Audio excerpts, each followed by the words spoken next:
Flint and steel is an essential skill to learn for bushcraft, and in today's episode we're going to be having a look at the required techniques to perfecting the skill.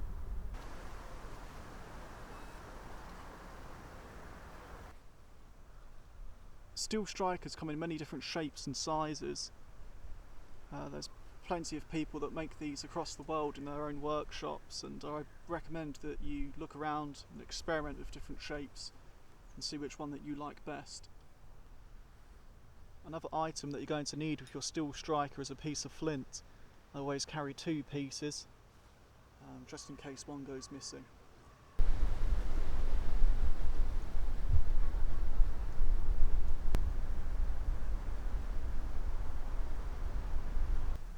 Another item that you're going to need is an old tobacco tin or mint tin, and this is used to create something called char cloth. There are other materials that you can use to create char. All it needs to be is 100% cotton for char cloth. You place the tin into a fire with the lid on, and then you leave that for approximately 10 to 15 minutes. And in the end you're left with something called char cloth. And this is the material that we use with the flint and steel to ignite, and this creates our ember that we then place into our bird's nest. Okay, so once we've got our flint and steel, there's a couple of ways that you can actually use this to create sparks. My preferred technique is holding onto the steel, and then the flint is held at a slight angle just like this. Find a sharp edge, and that's going to be pointing up, and the steel is going to be struck like this. I'll just demonstrate that now for you.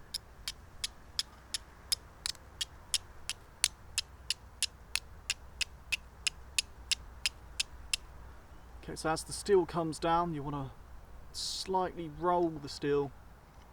Make sure you use the full length of the face along the steel.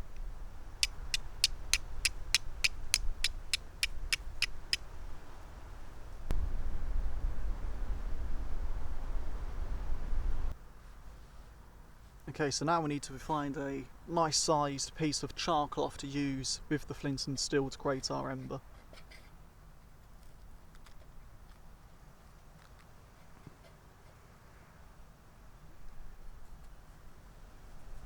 And something like that sort of size is going to create a really nice ember for us. Placed just on top of the flint like this. Using this edge here, we can bring in the steel, strike, and that's how we're going to create our ember. Okay, so our bird's nest needs to be made from dried materials, grasses, dried leaves, dried moss. Anything of that sort of nature is going to work well as a bird nest material. Okay, so once we're ready, we've acquired the materials that we need for the bird's nest, we can ignite our ember with the flint and steel.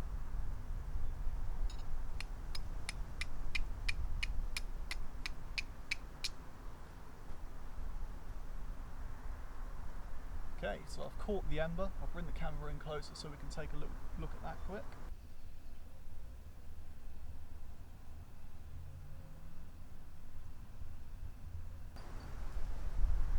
Okay, so our ember's burning nicely.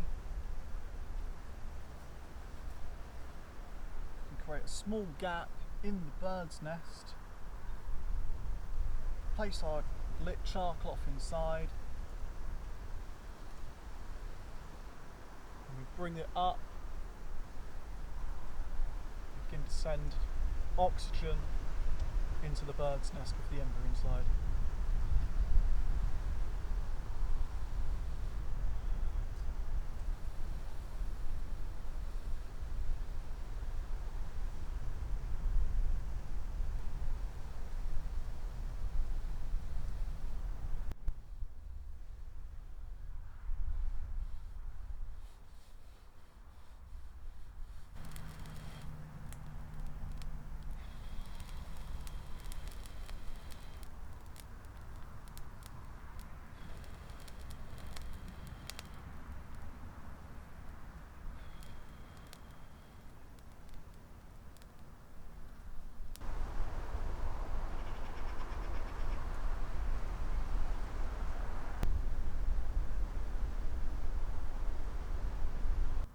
Okay, as we can see that took quite a while to get lit.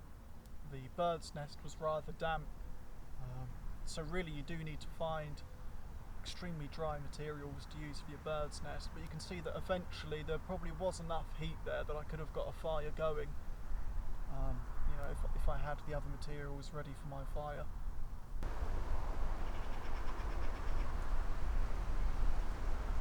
Another method we can actually use is using the flint to strike the steel in a downwards motion. So we angle the flint like this.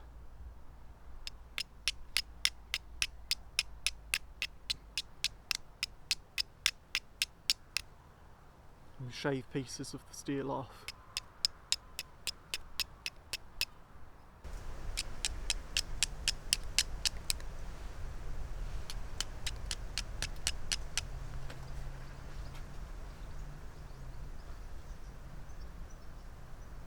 And as we can see, we've lit our ember there inside the tinderbox. In a worst case scenario, if we find ourselves without our fire steel, we can in fact use our Bushcraft knife, as long as it is made out of a carbon steel. You can use the spine on the knife as the striking surface,